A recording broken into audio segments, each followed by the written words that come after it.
Hey, and I'm back with a quick video. I wanted to have a play with some alcohol inks, and I thought I'd make a couple of bookmarks as they don't take a lot of resin. And I'm using some old bookmark molds because sometimes the alcohol inks can stain them. So I've got the colours ready and I poured the resin. It's only thin enough so I can put a top layer on. And you can see I'm coming in with the alcohol inks, and the make of these are by, I think it's pronounced Sigwon.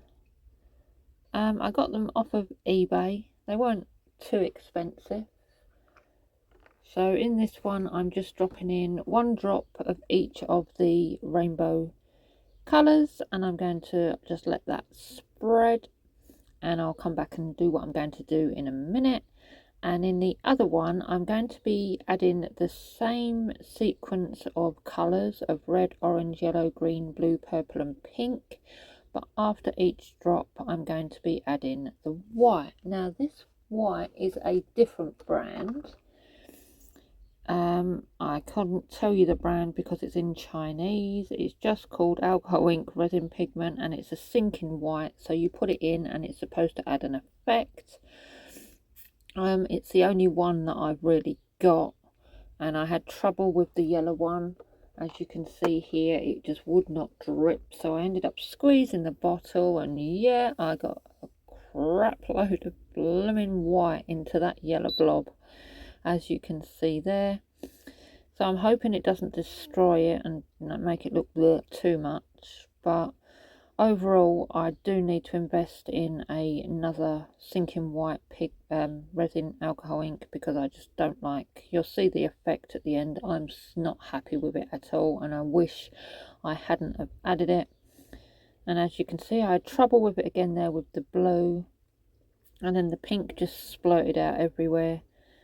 So we just added the rest and then come back and added the white as much as, well, I'll say as much, but as best as I could.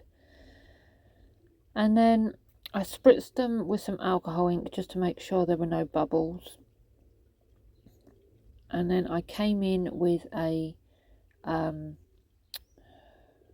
trying to think, cocktail stick, that's the one, and I just gave them a little swirl around.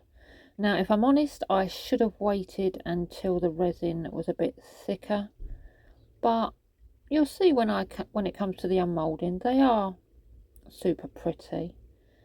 So all I did was just a gentle circular swirl, dragging the colours down in each other, obviously not messing up the yellow and the green too much to make a mucky colour.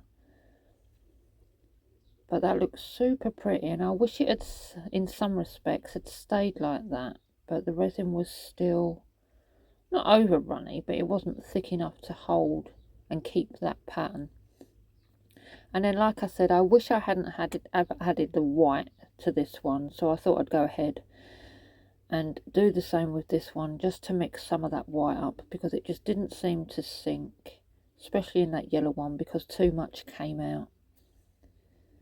So I thought I'd give that a bit of a mix by doing the same swirly pattern. So then after doing that, I did spritz with alcohol ink again, because that does also help to disperse. And then we come to the unmoulding. So you can see here how the colours merged. I mean, they're still super pretty. And then I thought, here we go. They're the old moulds. They're not going to want to come out. So I will not be able to use these bookmark moulds again, because I struggled there, and that came off in the top. As you can see there, it filled the hole. So I'm just going to have to dig that out, and the moulds will now get used for something else, but not for resin. But it was a good experiment, as I said, and I do like the effect of this one. It didn't spread as much. So there's my fun playing with alcohol inks, and these will be on my website tomorrow. Bye bye.